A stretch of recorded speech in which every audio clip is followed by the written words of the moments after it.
Rudy, ya Rudy.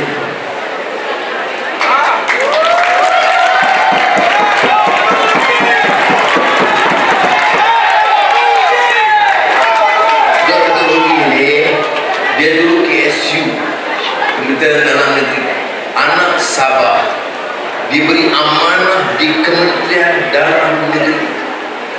Kemudian untuk memenuhi pengalaman dia, Kementerian Perpaduan, supaya dikenal semua suku kaum dan semua budaya. Dan saya kata sampailah masanya Rudy, kamu balik kampung dan jaga orang kampung.